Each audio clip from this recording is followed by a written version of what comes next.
Guitar Business Radio is the podcast for the business of guitar, where you'll always get no reviews, no demos, and no idle chatter. From players to CEOs and in between. If you have a professional or business connection to the world of guitar, this show is your window to insight and information you won't get anywhere else. I'm Jeffrey D. Brown, and I approve this message. So let's get to it. From Guitar Business Media, welcome to the 55th episode of GBR. We have a long interview with our special guest, David Wish, the founder of Little Kids Rock, so I'm going to keep the front of the show kind of short today. Not that it's ever long, at least as far as the last 30 or so episodes go. I did get the message quite a while ago to move to the interviews faster and put the somewhat superfluous stuff to the back of the show, although I do want to mention that there is always value to be had in the back of the show. There's wisdom of the ages, uplifting commentary, and things you might not have already known, like what is maximum allowable value, or MAV? And who should make that determination? Government entities? Industry groups? Community organizations? Or how about a more novel approach like, I don't know, you and me? Just a thought. So next time you finish listening to a GBR interview and think the show is over, stop thinking that way. Change your thinking and change your life. So while you're in the midst of absorbing and reconfiguring that information, I'm thinking we really need to get onto something completely different.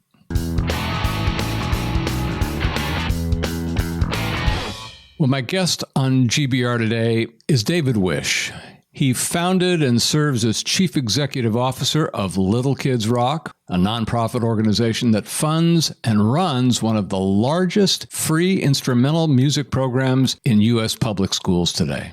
The organization is also a leading provider of free instruments and curriculum as well. In fact, it's very possible that sometime later this year, Little Kids Rock will attain the milestone of their 1 millionth child in the program over the last 17 years.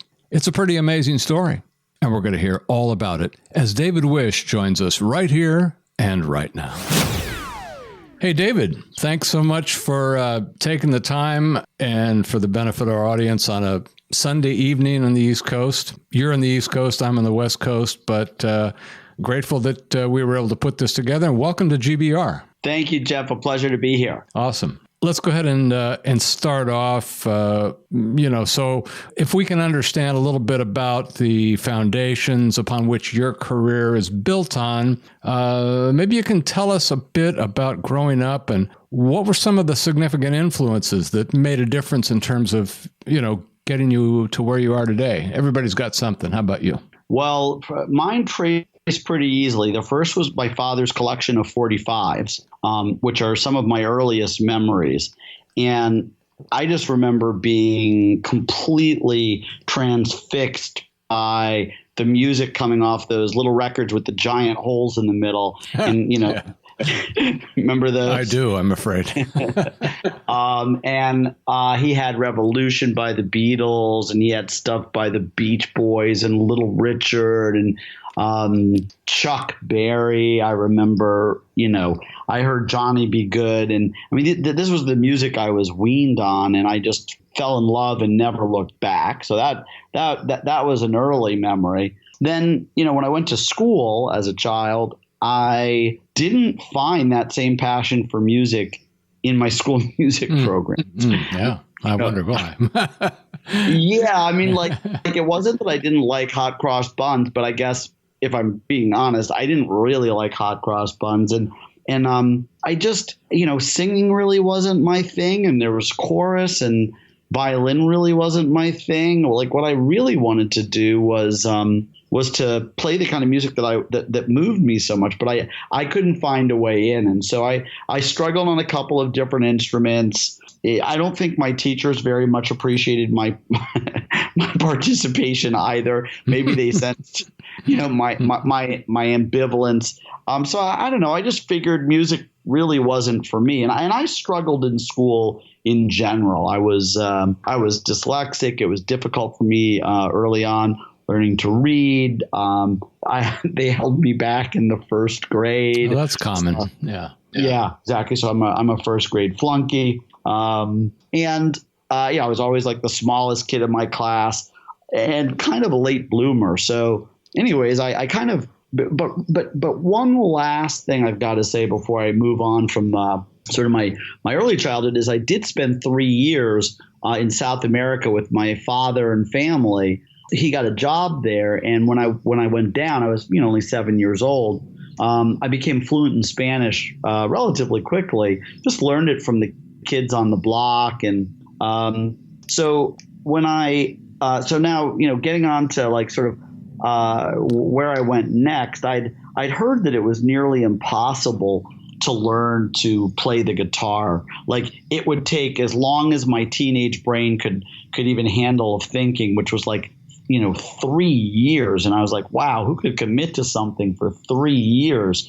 So I heard that drums were something that you could learn quickly, like 6 months, which was about the time I felt I could invest into something. And I wanted to play like John Bonham. I figured, okay, Sure. if I can't be Jimmy Page, then I'll be John Bonham. So I took lessons outside of school. I lessons is generous. I mean, I took 2 lessons at the same moment. He brought a drum pad over and told me that, that the music I was listening to was really not worth my time. But if I would listen to Buddy Rich and all these other jazz people, I would see the light. And here's a drum pad and we're going to practice different rudiments.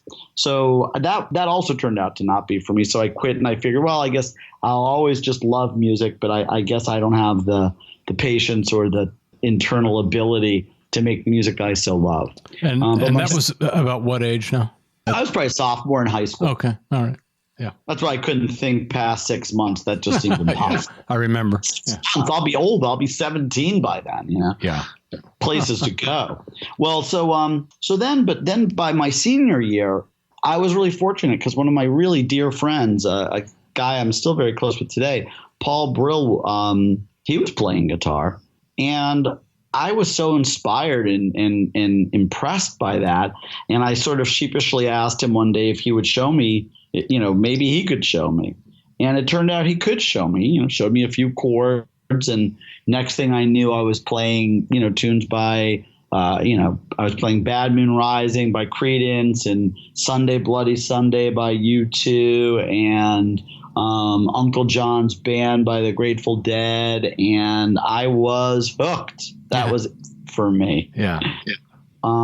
So I took my graduation money when I graduated from high school, bought myself an electric guitar and sort of became a really obsessive player. Was playing a lot of rock bands and doing everything from Pink Floyd to Jimi Hendrix tunes and all that stuff.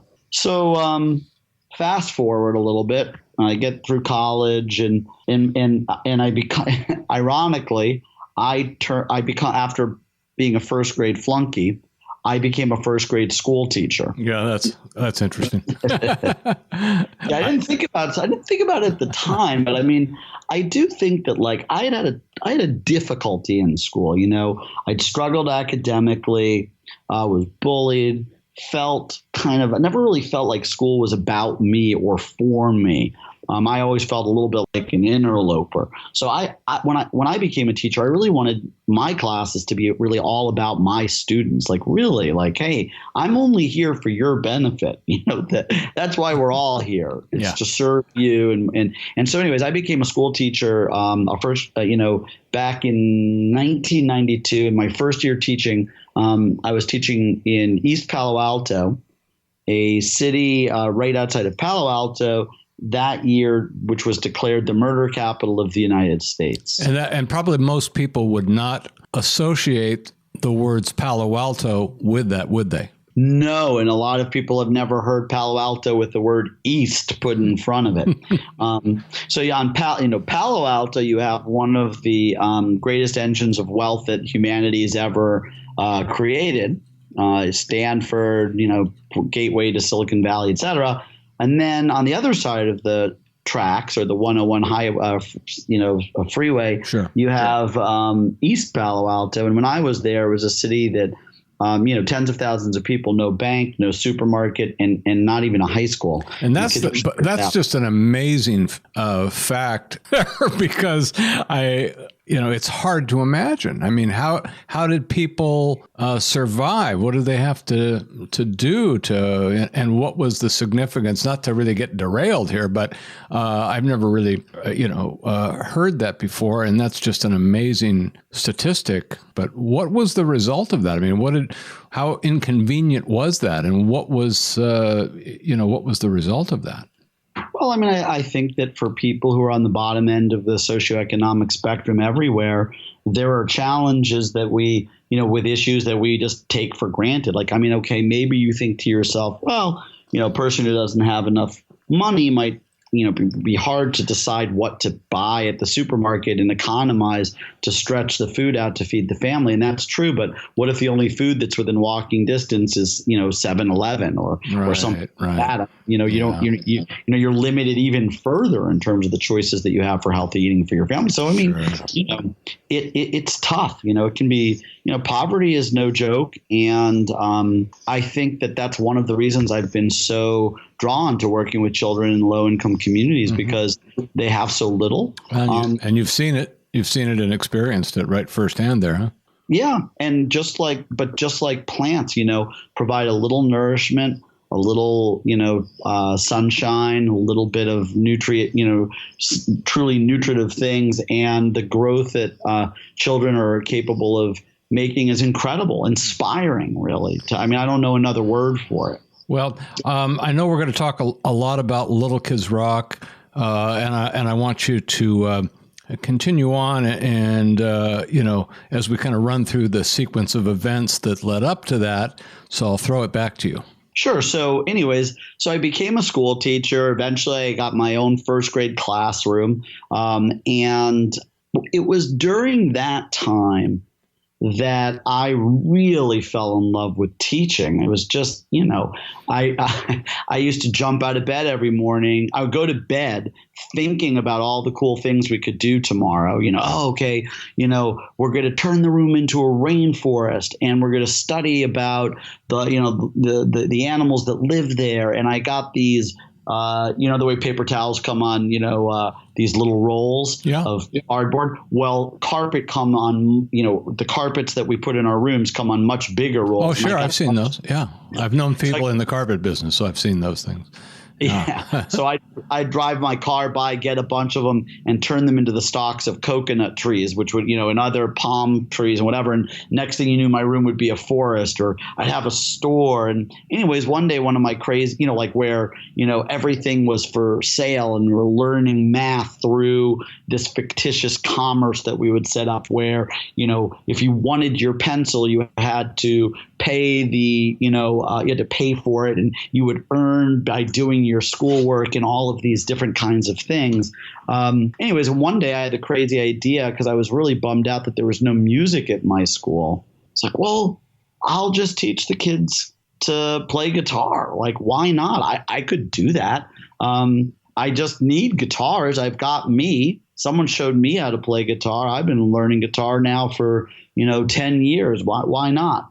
So I begged and borrowed a bunch of guitars from all of my derelict musician friends who either owed me money or favors or usually both, Yeah. And I would say, hey, man, I know you've got that extra guitar. Hey, remember, Sally, that time that I spotted you like $50? Hey, why don't you give me that old Yamaha you've got and we'll call it even? Yeah, there you go. So I came up with a small fleet of guitars, and my goal was to teach every kid in my first grade class how to play guitar.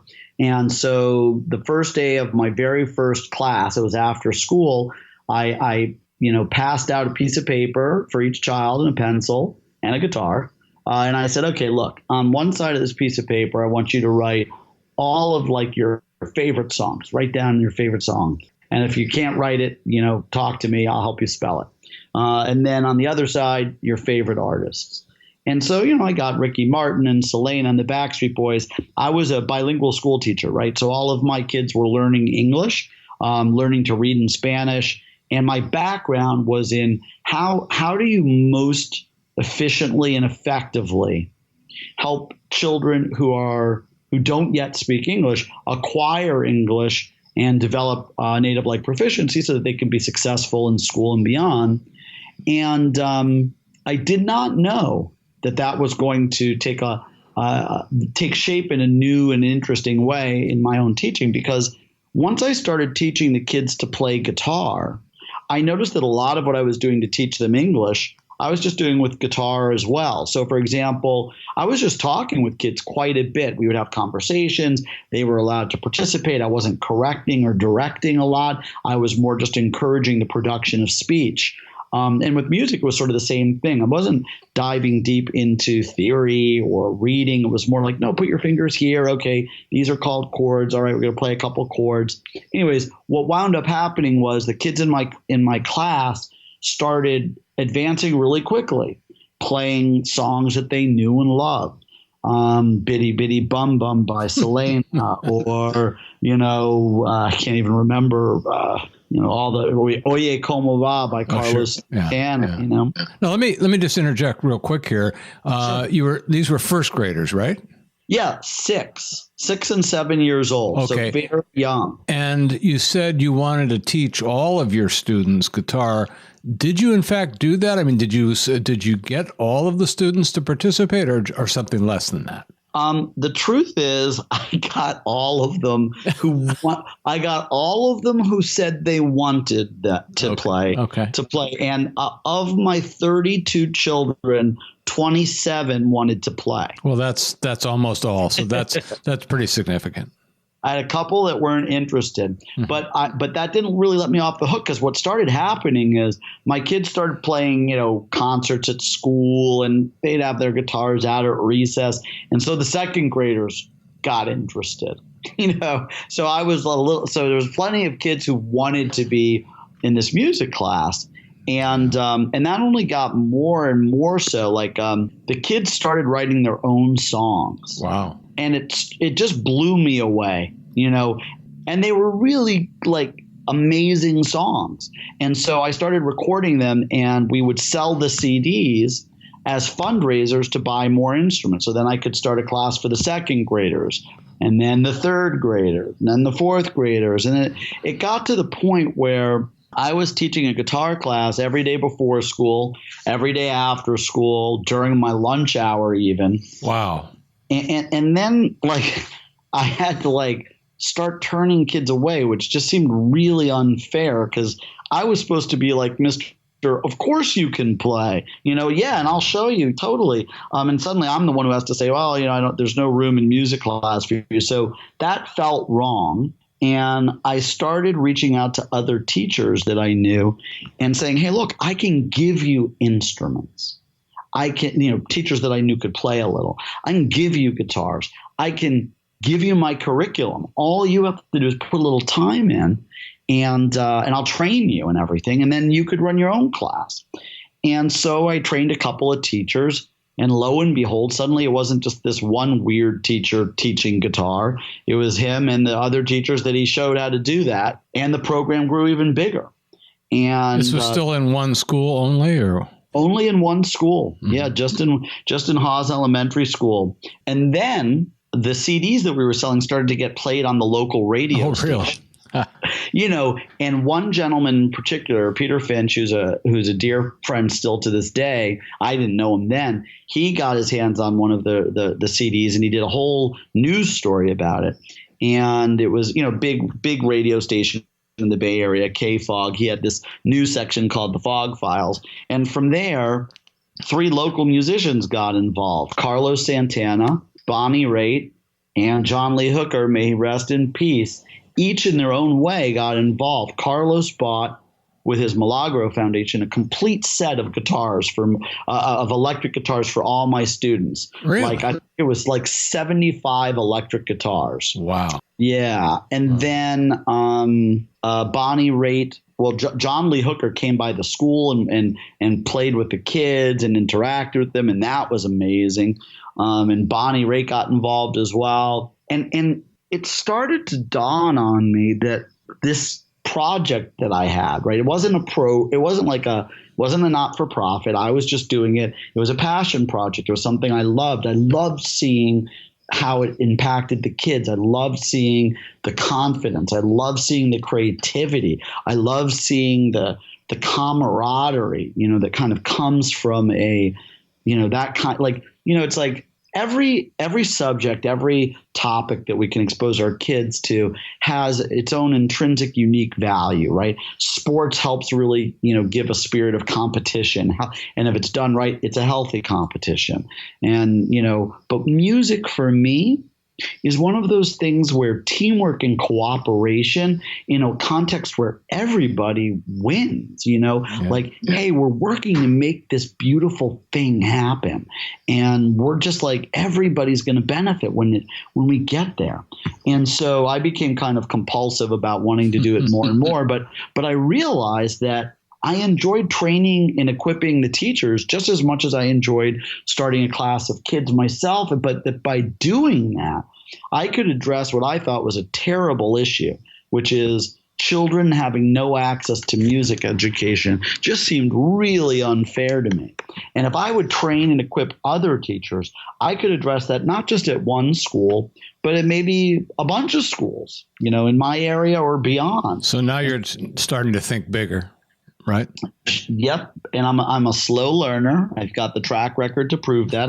Like I said, I did 2 years in the first grade and then I taught it for 10 before I finally mastered the curriculum, But it did dawn on me that there was like a model for doing something bigger. And I started looking into, well, what would it look like to start a not-for-profit? And how do you even do that?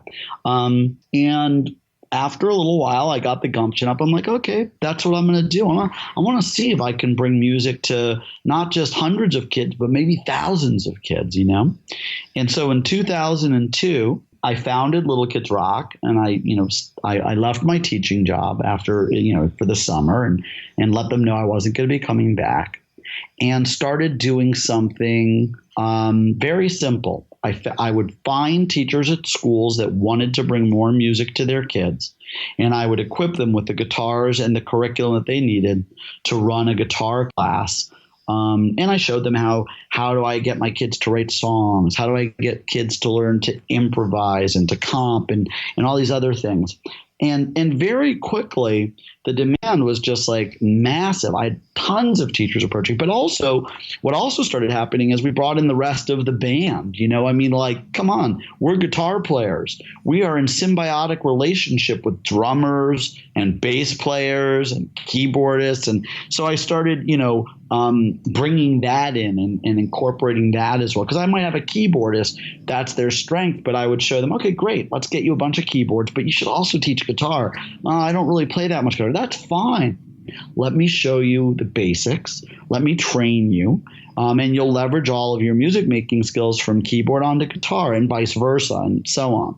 So quickly, our music classes started looking more and more like the music that the kids were actually listening to, right? Kids listen to rock and heavy metal and, top 40 and, hip hop and all that stuff. So we started doing, drums, guitar, bass, keyboard, vocals, computers, and ukulele as well. And really still among it all, guitar kind of is the most popular amongst the kids that we serve. So Little Kids Rock does began doing and continues to do 4 things. Recruits and trains school teachers to run these student-centered music programs that have at their core a belief that all children are inherently musical and that it's our job to just draw the music out, not drum it in. Yeah. That believe that all children should be included in music making, and that music education should be culturally sustaining. It should be the music that inspires and motivates the learner. Because then you get into the thing that all teachers want, which is that internal motivation, or what educators call intrinsic motivation. I do this because I love this. I don't do this because my parents are making me do this. I don't do this for a good grade. I'm doing this because I think it's amazing. And that always is the best motivation that we can hope for as educators. And great teachers across all subjects know that if you can make it if you can leverage that internal thirst for knowledge, there's nothing like it. Let me ask, before we get too far ahead of ourselves here, once you started to get this thing going, how long did you do this on your own? Did you start to get some help at any point in putting all this together? I would think. When we started, I mean, saying we is a generous term, because of course it was me and my cat. May my cat rest in peace. She passed away a number of years ago. But it was volunteers. And the earliest people that I got involved with Little Kids Rock, I was from the Bay Area. I was using Craigslist before anybody else in the country really had heard of it, except for all of us there in the Bay Area, long before it became what it is today. It was sort of this very quiet, underground, not proctored, but safe and pretty cool environment. And my thing was really easy. I'll give you free guitar lessons if you give me legal advice on how to start a not-for-profit. I'll give you free guitar lessons if you help me create a website for this not-for-profit I'm starting. I'll give you free guitar lessons. You're seeing the theme here. Yep. So it turns out that I've been told by a person or two that when I give them a guitar lesson, it's this mind-expanding, life-affirming thing. So it's always been a very easy way for me to get someone hooked into either, making music or, in this case, helping me start this not-for-profit. So a good old-fashioned basic barter, huh? Absolutely. And that was it. I would go to the bar. It's a great thing. I've done plenty of it. Still will. Yeah, absolutely.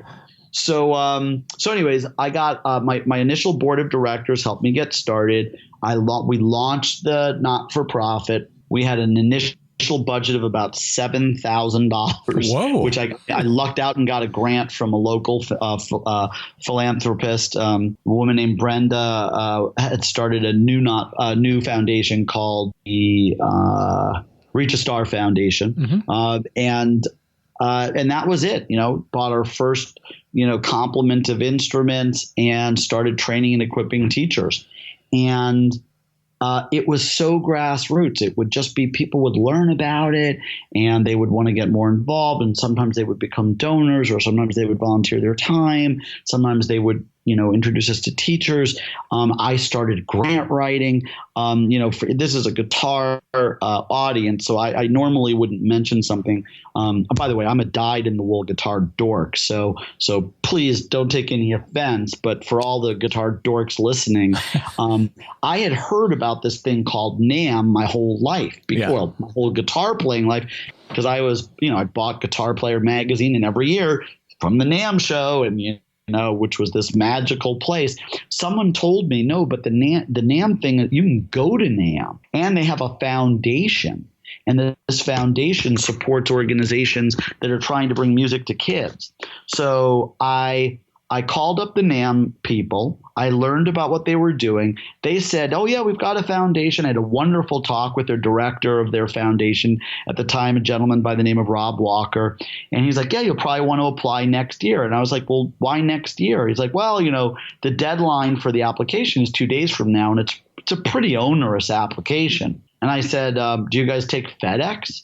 And he said, yeah. I'm like, oh, I'm going to submit. So I stayed up all night and I wrote the grant application and submitted it, and I got a $35,000 grant from them. Oh, that's great. Yeah.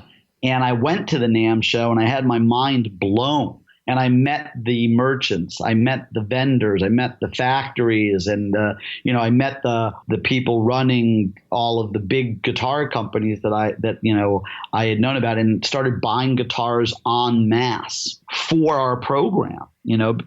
Because of course, going directly to the manufacturer is an easier way. And of course, they're always motivated and inspired by the work that we do, because it's putting their instruments into the hands of children, and oftentimes children who would have no other way of and it's good PR too as well. Yeah, without a doubt. So anyways, that was my beginning. That was another place though where I met a lot of different people that ultimately got involved with Little Kids Rock. So it sounds like that started to move fairly quickly at an early point. Is that correct? Yeah, I mean, and I'll fill in the bones or the meat on this, framework here, like however you like. But well, I like to hear about milestones and challenges. Typically, we kind of go loosely along the chronology of an organization, but I'm going to leave that up to you because you know how that flows, and we definitely would love to hear about some of those things. Well, yeah, I mean, it's funny. Like people have sometimes said to me, "Wow, like it sounds like you were an overnight success. That's so amazing," It may seem like that, right? Yeah, yeah, and I remember I saw a filmmaker once interviewed. He won the Oscar. Or I don't know, he got some big thing for a film called The Lives of Other People or something like that. And someone said he said, "Oh yeah, they were asking me what's it like to be an overnight success. It's my first feature film, la la la." And I won, and it's like, no. This is an overnight success that was 10 years in the making. I mean, I was selling my blood to buy film. I've been making films for a decade, and somebody else said that luck is where preparedness meets opportunity. That's right. That's really a good way to put it. And I've had 17 years of being prepared.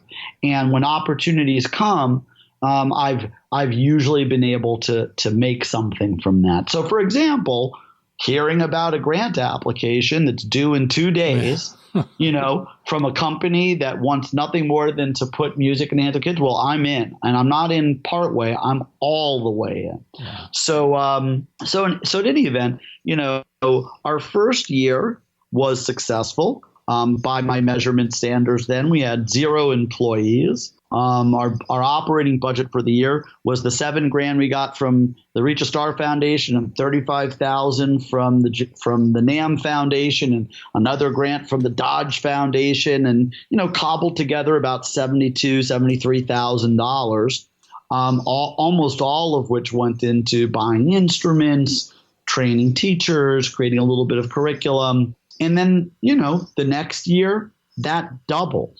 Suddenly, we had $150,000 to play with, to invest, to try to foment social change.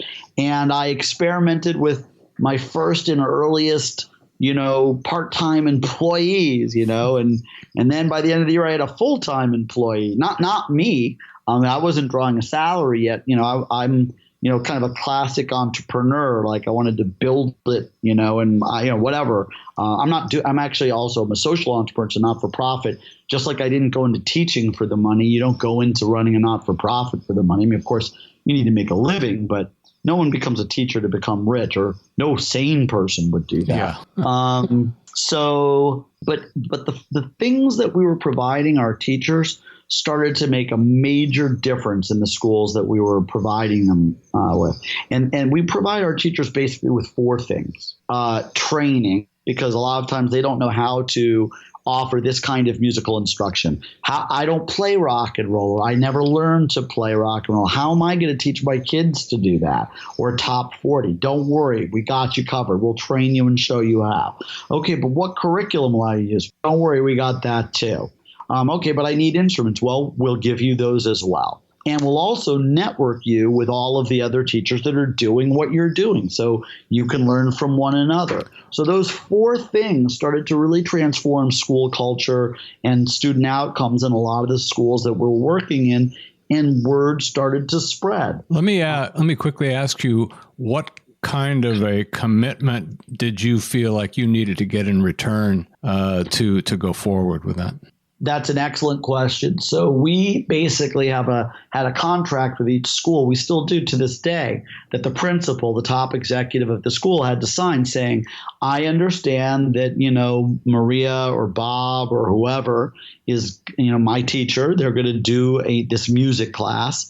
I sanction it. I will allow it. And I understand that if they stop doing it, that the instruments have to I either have to find another teacher to teach this class, or the instruments will go back to Little Kids Rock to give to another school that actually has a teacher. So we still do that.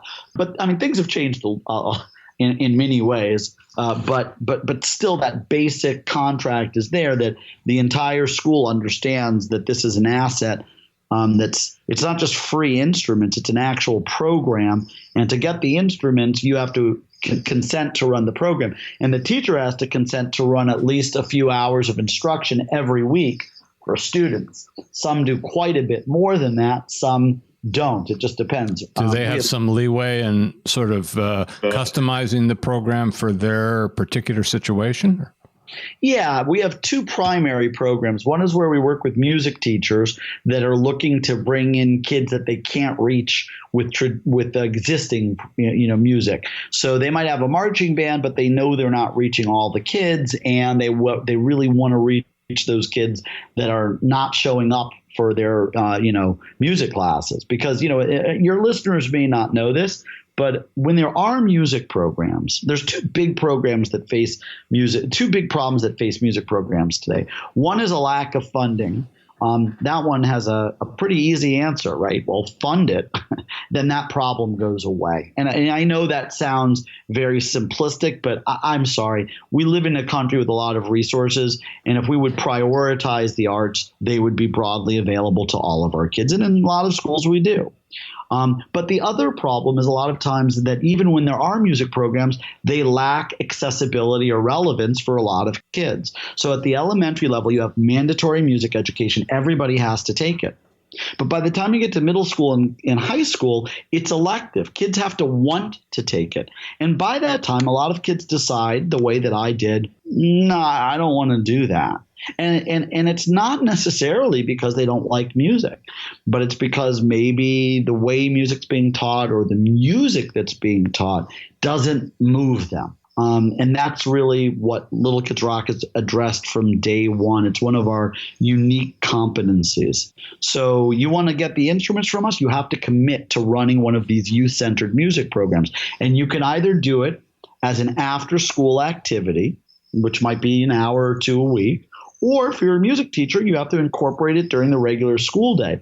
So some teachers are doing 10, 15 classes a week of our program, and others are doing just a couple hours after school. So, Little Kids Rock, I don't know. It's funny. It's like every year it feels like, so much change, so much growth, yet we're still been doing the same thing. But suddenly we're doing it with a full-time staff of 3 people, and then it's a full-time staff of 6 people, and it's, 300 schools we're working with. And then all of a sudden we have 10 people, and how did we get 600 schools? And now we're serving 20,000 kids. How did that happen?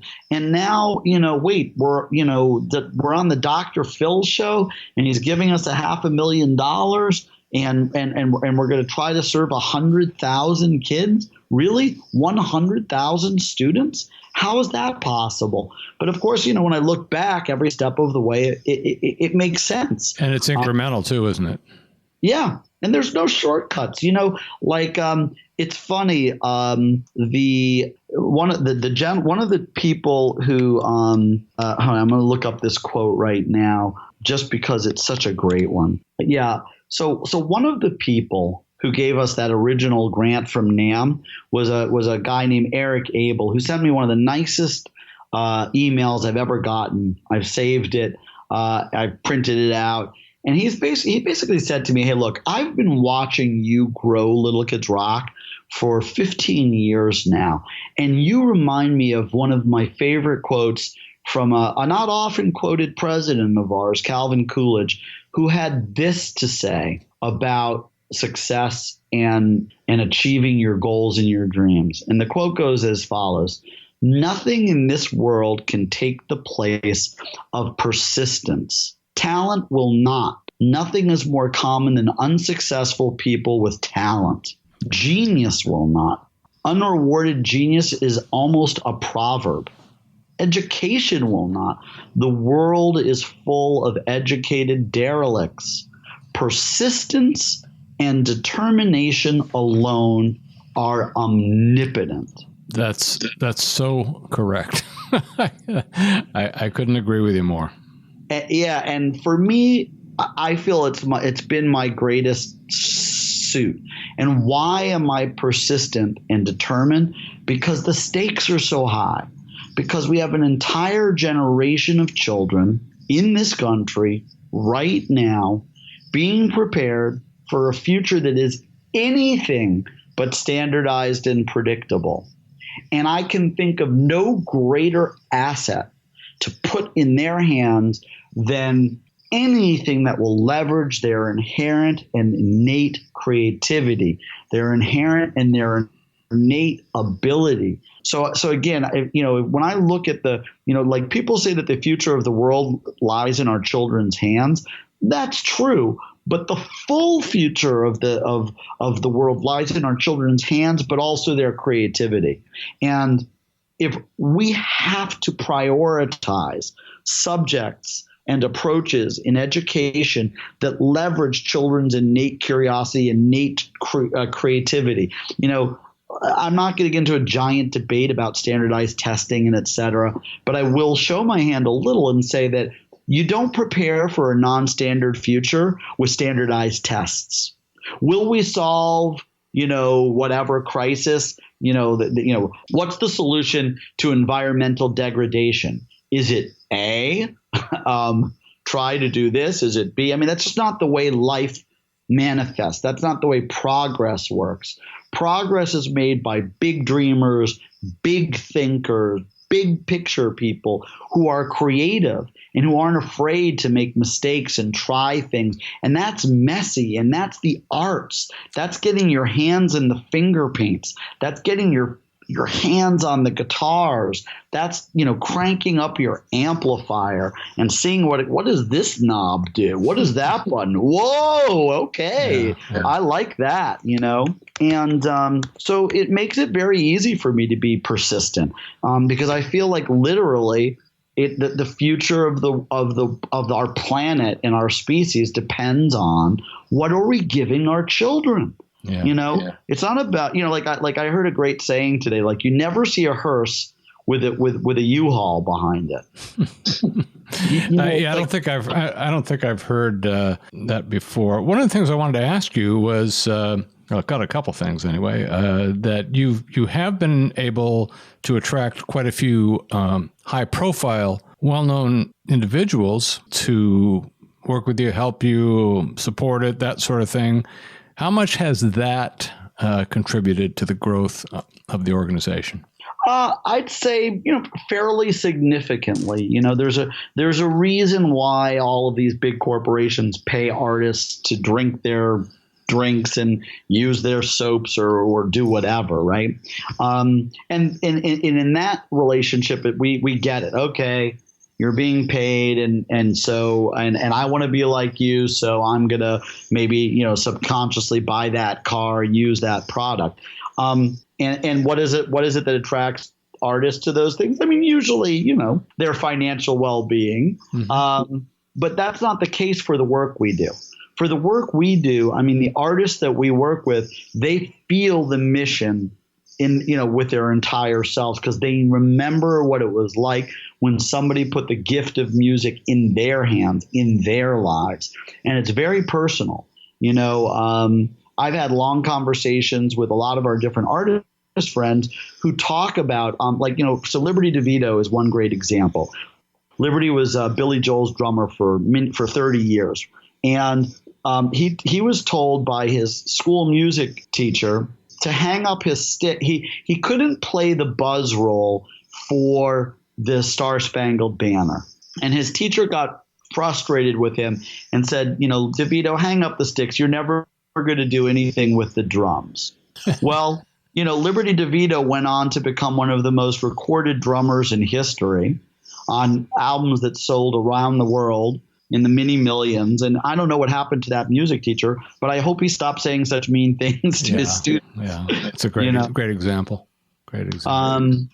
And, Stephen Van Zandt, someone who's also been extremely involved. He's brilliant. He's got his own not-for-profit called the Rock and Roll Forever Foundation. We collaborate with him quite a bit. That he creates lesson plans about the history of music, American music, and trains social studies teachers how to use that. And, we've just talked about, hey, this isn't, music for us when we were kids, him and myself. And I think for all of us, it was like before it's an academic subject, it's like a life force. It's it's like something that just like, like Bob Marley said it really well. Like, one thing about music, when it hits you, you feel no pain. And it hits us all, right? It's just like, whoa, what is this? I want more of this. Please bring more of this into my life. And to never lose sight of that is to never forget the purpose of music, which is to bring people together. It's a communication tool above all else. It expresses things. And so, why does Bonnie Raitt support us? Because she knows what that means on a very personal level, and so does Elvis Costello, and so does Lady Gaga, and so do all of the people that have either visited our schools or performed with our kids or, come to a benefit event. So it's helped us really significantly, but so has the help of just regular people who might, like, it's funny, a gentleman on my board, he read an article in a small newspaper about us, and he wound up joining our board of directors. He's an attorney. He's provided us all kinds of pro bono services over the years. Our good friend Joe Laska over at Manat, and you never know. But I blame the music or credit the music for that as well. Yeah. What brought Joe to us? The power of music in his whole life. And he told me about it. Oh man, I was in a band. I was so into it. Like, I wanted to be all I wanted to do was be a drummer. And, and then I learned to play guitar, and I had to get a job, and I became a lawyer. But, it's like, it's funny when you start talking to people about music, we all kind of become kids again. Or at least feels that way to me. And lots of lawyers like that become guitar collectors, don't they? Oh yes. And others, especially being admittedly a baby boomer myself, and probably on the younger side, but there's lots of baby boomer guitar collectors out there, and that's quite a significant force. Let me just before I lose my track on this, we liked, because this has a business skew to the show. I like to kind of get into what we've frequently called some inside baseball stuff, and so I'm just curious to know a little something about the management and the culture of the organization, Little Kids Rock, and then just a little bit about your own everyday role. So if you could kind of summarize that stuff a little bit for us, that would be great. Absolutely. Well, I will start a little bit with the culture, and then I'll get into the management stuff. The saying, good musicians borrow, great musicians steal. Yep. I can't say I'm great, but I am a thief. So I did steal this idea from the NAMM Foundation. I found out that the NAMM Foundation paid for lessons for anybody that worked for them. That was a perk. And I heard that and thought, that's so cool. And at that point, we had 10 or 15 people working for us. Now we have about 40. But I was like, some of our people don't play music themselves. That's crazy. I'm going to make it a perk that will pay for your lessons. And so we do. And I want to tell you a story about a team member who's been with us for a long time. I don't know, 8 or 9 years now. Her name is Miranda. She helps run the program. She does a lot of operational stuff like, arranges trainings, etc. Well, she started with this new perk to learn to play a little of guitar before school, before work every day. She would study with someone, and she started playing guitar, and she loved it. And then she, could play a couple of chords and then more chords. And then she plays, mandolin. And I have watched her over the 7 or 8 years just grow as a musician and a music maker. It's been amazing. Although on the other hand, okay, so that part is cool, but I kind of expect that to happen. Here's what I didn't expect to happen. She became a music teacher herself. So we have a conference every year out in Colorado where hundreds of our teachers from all over the country come.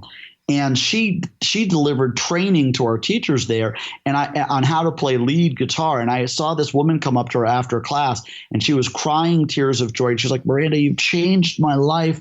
I didn't understand this. I never thought I could do it. And you finally made me feel like I could do it. And, I watched Miranda just feel, the weight of, wow, I really I put this thing of lasting value in another person's life. What a meaningful thing. So when I think of the culture of the place, I want everybody that works for Little Kids Rock to personally feel the transformational power of music in their lives so that they can understand the importance of the work they're doing when they bring it elsewhere. That's a really, really good idea, and sounds like you've made it work quite well. So yeah, but then the other part of the culture of the place is I'm sort of a madcap, creative, somewhat ADD person. I move quickly, high energy, and as the founder, I think founders put a mark on the organization that is uniquely theirs, and I think that our organization has benefited from that and suffered from that, right? There are certain parts of what I've brought to the company that I think have made the culture really, something I feel proud about, and there are other things that I would struggle more. I struggle with, and our board of directors and our staff are learning to counter. Maybe we shouldn't say yes to everything. Maybe we should be more strategic. So we're like we only began strategic planning 5 years ago. We're 17 years old. So we're maturing as an organization, and I feel that culturally that's also been an adjustment, right? Because in the early stages, and this is true for a for-profit as much as I think it is for a not-for-profit. When you're in a startup company, and I'm not talking the Silicon Valley model, though maybe that would hold there too. Like, I don't know, you're starting a restaurant or a this or a that. It's all sweat equity, right? Everyone's just like a Jack and a Jill of all trades. And it's like, hey, let's just make this work with bubble gum and will and duct tape and some toothpicks, and we're going to do this. And that attracts a certain kind of person, right? And as an organization gets bigger and more established, the people that brought that sort of energy and whatever don't necessarily jibe with the new and emerging systems and the strategies and the more of the specialization that has to come. And so, there's Did you experience that kind of conflict or sort of colliding of worlds, as they say? Yeah, without a doubt. I've had people that, have, that haven't been able to grow with the org, and haven't been able to fulfill the role. Or if they've been able to, they haven't wanted to. Yeah. Like, I liked it when I had to do 50 different things. I don't like it that I only get to do 4 different things, So, so the staff grows, different employees come in, different skills come in. But a company, I think anyways, personally, is only as strong as the people that make up that company. Company is a fiction, right? It's just a story. Literally, it's a legal fiction. It's a fictitious entity. But what's not fictitious are the very real human beings that make it run. And I feel really fortunate over the years to have been able to attract a really amazing group of individuals, who are motivated and moved by the mission, but also really hardworking and really skilled and really talented in ways that I'm not. And that's the other thing that I think that is, a lot of people talk about founder syndrome, this notion of people that can't get out of the way of their own, forward momentum. And I think that's a reductive argument. Of course, there are founders that do that, and there are founders that don't. Just like there's no one size fits all company, there's no one size fits all founder. I tried hard to acknowledge my strengths and lean into them, and equally acknowledge my weaknesses and lean out of them, and make sure that I've got people on our team that are better at the things that I'm not good at. That's a great strategy. Yeah. Yeah, I mean, look, as the leader of a company, you're supposed to set the vision and help with, generate the revenue to make it work, and have some help with building the team. And when I focus on that, I'm providing my own best unique skills to the organization. And when I'm, reaching down and saying, well, hey, wait a minute, why are we processing this that way? It's it's disempowering to the team. That's true. And it's confusing. And by the way, I'm not saying I don't do it. I mean, I'm a really flawed individual, but progress and growth starts with recognizing that and then doing something about it. So what is your everyday role, if you were to summarize it in a sentence or two? What does it look like? I mean, my job is to bring together. My job is to set the strategic vision and direction of the organization, and to attract the partners that are going to make that happen.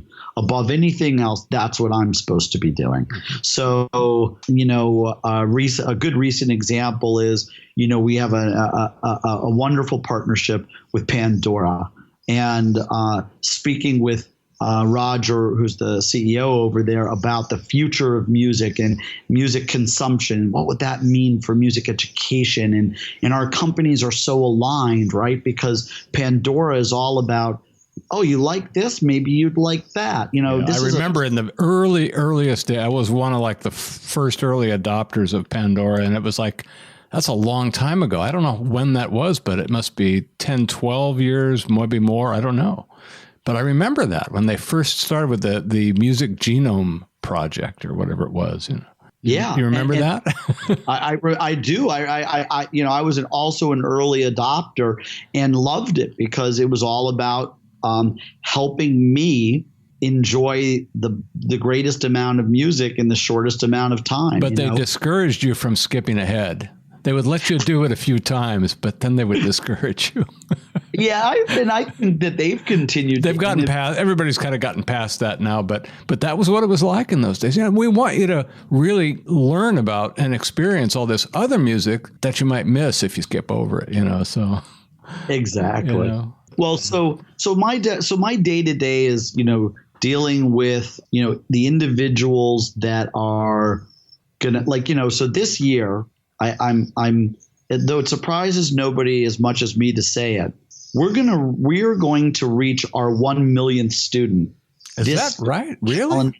Year. Yeah. Mm-hmm. Wow. Because I think our last number I saw maybe was probably an old number, which is 600,000 or 700,000, and so you must be accelerating at a pretty good rate. Yep, we are, and so we currently. As of a few months ago, have over 500,000 students enrolled in the program right now. That's amazing. And we've been doing this for 17 years. So the aggregate total is soon going to be 1 million. We're going to reach our millionth student, and we have our eyes on that prize. I mean, it's not a guarantee, but we have every reason to think and hope that that's within our goal. It's within our, we have every reason to think and believe that we're going to be able to accomplish that. We have an audacious goal. We want to raise $7 million this year. And if we do, we're going to bridge that gap, and we're going to add an additional 150,000 kids. And that will take us to our 1 millionth student. Now, will something spectacular happen with that? Will there be some kind of a fireworks display or something that that would really highlight that and make that known? Because that's really a spectacular thing. I mean, it's symbolic, but it means something, doesn't it? I think it's very meaningful. And yes, I don't know what's going to happen when we get there, but I can tell you that we are definitely telling all of the many friends and people and supporter that helped us get to where we are to help us get to where we want to go, which is 1 million kids this year. So we're reaching out to all of the people that have been supporting us and helping us reach more kids and saying, you helped us get to where we are, but now we have a chance to get to somewhere where I don't know if we even really could have fully dreamed of, serving our 1 millionth student. And so we have a benefit event every year in the fall. We're hopeful that we can do that before then and announce at the fall benefit event. And we've had people there from Bonnie Raitt, Elvis Costello, Graham Nash, Bruce Springsteen, Billy Joe Armstrong. So it would be a really great time to celebrate. Well, it sounds like it. And that's, to me, that sounds like you're pretty close. Am I right? You're pretty close. We're about 100,000 students. Yeah, I mean, but if you're talking about the possibility of maybe making that by the fall, unfortunately, that's not too far away. That comes much quicker than we'd like to think it would. Especially the older we get, the faster it comes, man. But no doubt. Well, but it's like I'm like. This is where we've set but this is like when you ask what's my day to day. Okay, team, this is the big picture. This is where we're going. This is how I think we're going to get there. It's up to us to come up with the full plan. Let's do it. And I'm going to attract the supporters that will help make that a reality. And not just attract them, but energize the people that we already have. We have such an amazing group of donors and board members and corporate partners who share our vision, right? Like, if we want our kids to live in a harmonious world, we have to invest in harmony. If we want our kids to inherit a beautiful world from us, we've got to invest in beauty. And, parents get that. And, parents are everywhere. They're in all walks of life. And music lovers are in all walks of life. So I just spend my time trying to figure out, how do I triangulate people's well wishes for a better future for our kids and for our society and our species? And how do I put it down to a laser focus and melt down the barriers that get in our way, So it sounds like you're a chief evangelist and and a couple of other important titles as well. Yeah, that's right. My job is to remind people how much they love their children and how much they love music and how they can't bear the thought of those two things not existing and not being together, really. So yeah, I'm a chief. But the other thing is, like, I'm also, one of the things that I love the most is that I'm a pedagogue. A pedagogue is a person who comes up with a pedagogy, and a pedagogy is a philosophy of education. Little Kids Rock is sort of driven by the pedagogy that I came up with in my classroom actually now probably 20 years ago, when I first started giving free lessons to my kids. And ideas are like one of the most amazing things, because they're one of the few things you can give away to other people and still keep for yourself. You can scale an idea. You can grow an idea. Democracy is just an idea, right? And if enough people believe in it, it can govern a nation. Universal education is just an idea, but if enough people believe in it, you can make it happen. Music education for all children, that's just an idea. But I think that you can scale that idea, And you're making it happen. I mean, you're absolute proof that it can be done in a creative way. And even though it's a not-for-profit organization, it's still a creative sort of kind of market-driven thing that people have voluntarily gotten involved in and done. So I find that extremely impressive. I have one last sort of technical sort of question. I guess it has a little bit of technical aspect to it. But, when we get to this part of the interview, which I call the sort of the perspective, I'm often asking folks how they see the future of the industry in terms of both opportunities and challenges. And one of the things that I hear most is about the need to encourage musicianship. And because we have dealt with a lot of industry people, especially in the MI side, they depend on this. So many of these companies are really depending on the fact that there are more musicians to come, and that people will continue to pursue these areas. And so you may have answered part of this or almost all of it, but I'm wondering what role you see Little Kids Rock playing in that area. Well, there's two ways to I'll take it back. There are three ways to experience music: as a person who makes it, as a person who's exposed to it, or as a person who consumes it and buys it. And I'm not sure where I'm going with this, but if you make it, if you're a person who makes it, you're literally changing the world. You're shaping sound. You're moving people. You're changing yourself. If you're just hearing it, right, which is that's a great thing. Your life has changed, but it's not the same. It doesn't have the same power. And then when it gets down to the sort of like, did you buy it? Did you not? Like that's the industry, right? But like music has been made by humans for at least 40,000 years. We know this because they found musical instruments in Stone Age caves. They found a flute in a German cave that plays a pentatonic scale. What guitar player, lead guitarist worth their salt doesn't know how to play a pentatonic scale, right? I mean, come on. So it's like music is going to find a way. But what I think when I hear people say we got to sell more guitars, we got to sell more saxophones, it's like no.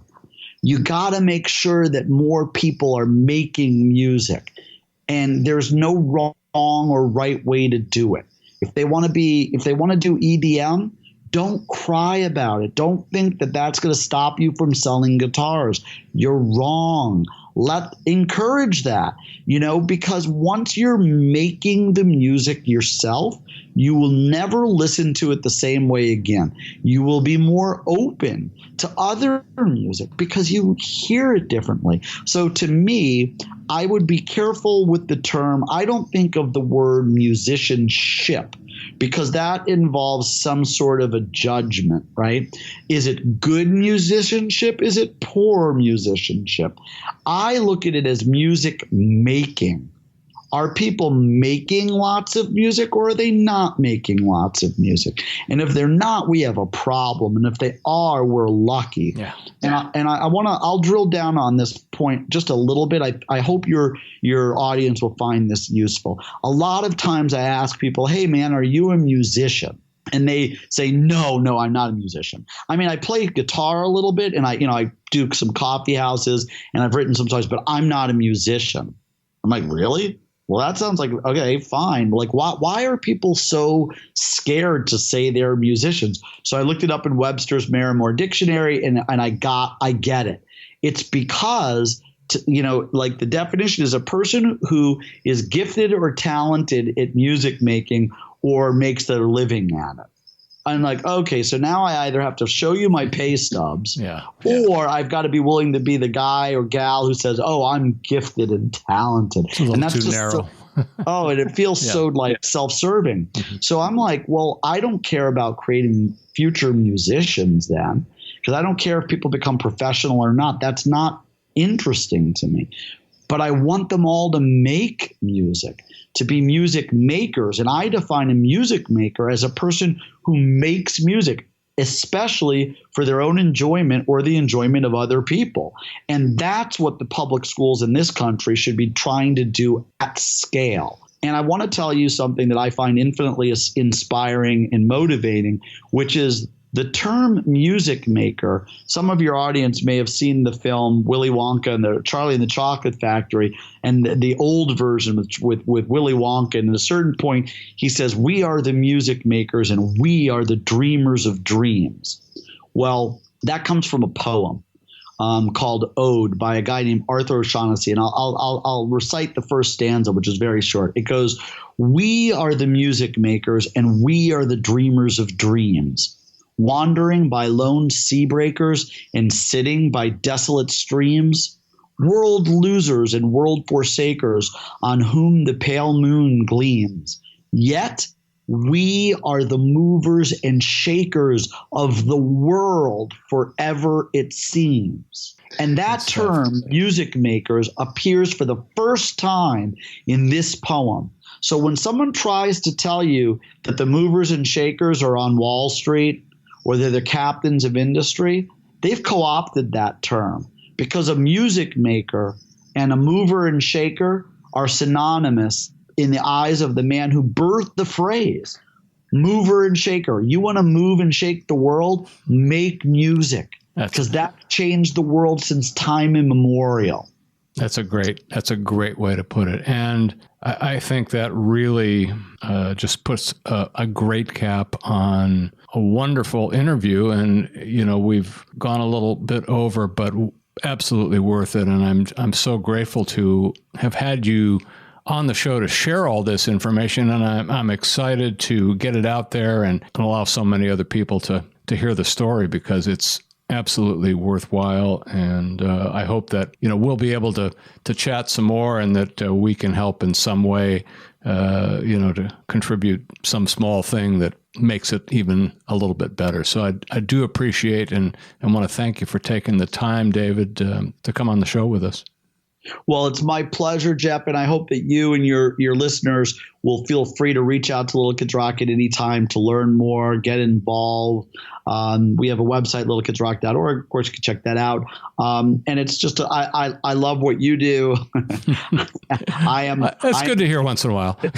No, I really do. And I'll tell you one last story. You can put it in or not, or chop it if you like. I don't mind. But there's a funny story in my family where I came home one day with my 12th guitar, and I was so proud of it, and I showed it to my wife, and this was for me personally, of course, and she said, and I'm like, isn't it great? She's like, yeah, David, is great, and if you come home with another guitar, it can take the place next to you in bed that I currently take. Well, there's a lesson to that, I suppose. I'm not sure what it is. Well, the joke of it is, there's around that time. So I stopped buying guitars because I love my wife. We've been married for 20 some odd years, but the joke in the family is that's why I started Little Kids Rock, because I now buy thousands of guitars every year. They're just not for me. And so I get a vicarious thrill every time I'm placing an order for, 3,000 guitars for the schools in this city or region. So it goes way beyond the 12th, and it's a great story, and we're definitely going to leave it in because I think they'll all appreciate it. But again, thanks so much, and I look forward to speaking with you, in the near term. Thanks so much, Jeff.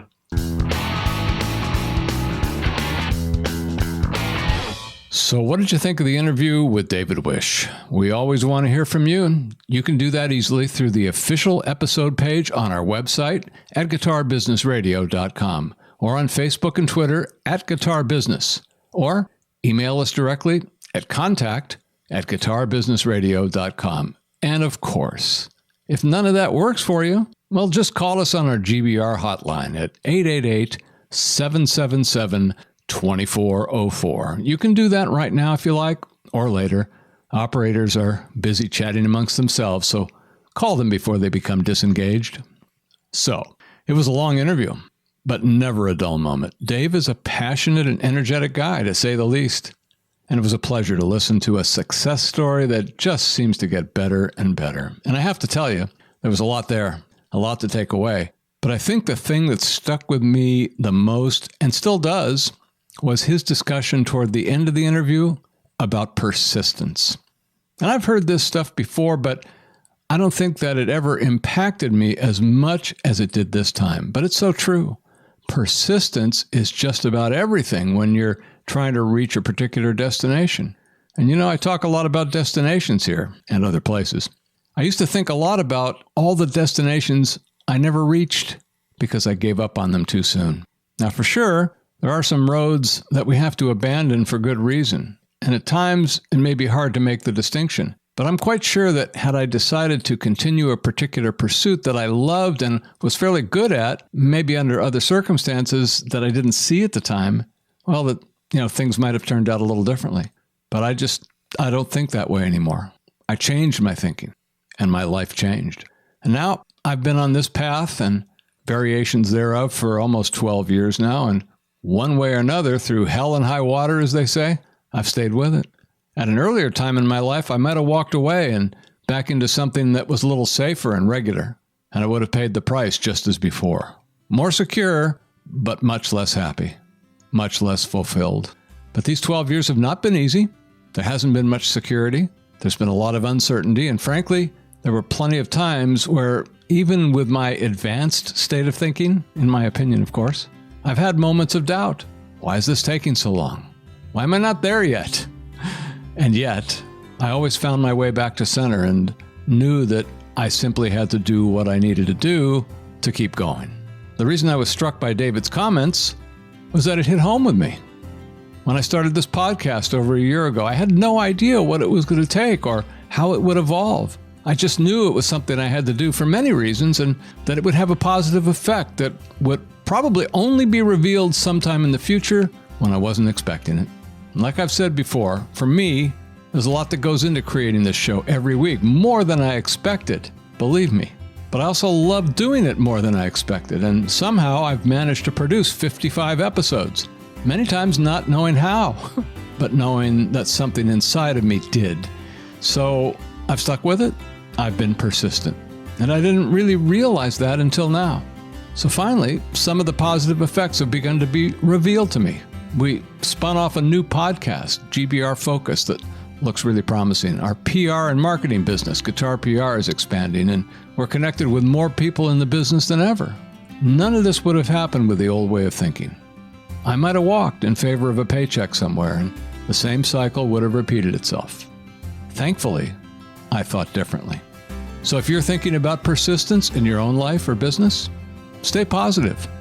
Stay focused on your destination or destinations, but keep all your options open on how you're going to get there. And you'll get there. Thanks for listening, and I'll see you again on episode 56.